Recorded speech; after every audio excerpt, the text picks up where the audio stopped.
contexte est également marqué par la cherté de la vie, à laquelle manifestement le gouvernement n'a plus de solution. Le gouvernement a perdu toutes ses solutions. Bon, est-ce qu'il en a déjà eu? On ne sait pas, mais enfin, il n'a plus de solution. Il n'a plus de solution.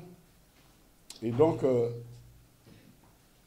comme il a créé, on va revenir là-dessus, il est addictif à la dette.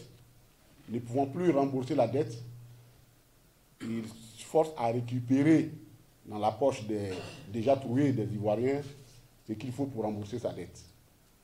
Et donc, vous convenez, chacun de nous a reçu sa facture d'électricité. Les factures sont passées du simple au double. Du simple au double. Or, l'énergie, c'est un des éléments clés des facteurs de production dans un pays. Quand vous touchez à l'énergie, automatiquement, c'est comme des effets d'onde, ça se propage et tous les secteurs sont touchés.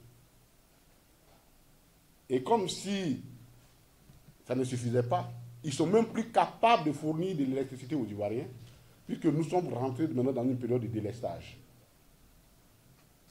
Nous sommes dans une période de délestage, au point où la Confédération générale des grandes entreprises, des entreprises de Côte d'Ivoire, a alerté le gouvernement pour dire qu'on ne pourra pas tenir.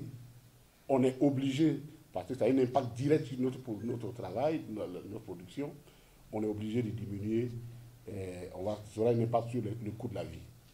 Donc, non seulement ils ne peuvent pas fournir l'électricité, mais le peu qu'ils fournissent, il nous fait à un coût exorbitant.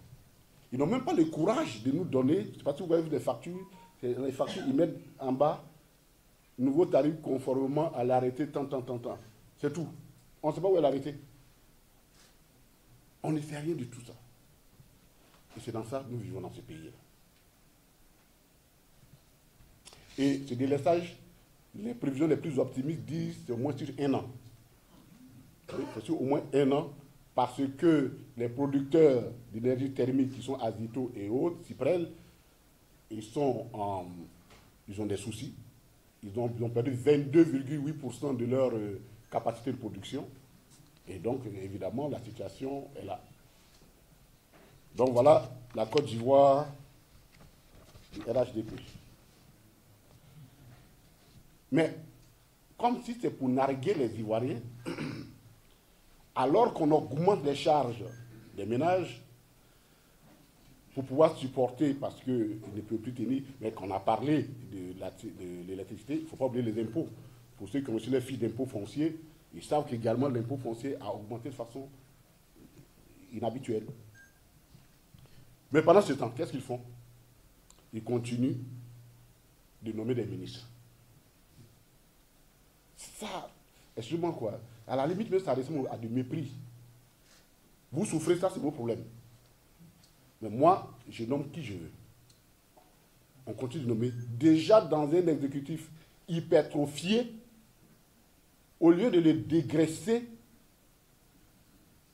non, ce mammouth-là, exécutif, il continue donc de l'engraisser sur le dos des Ivoiriens.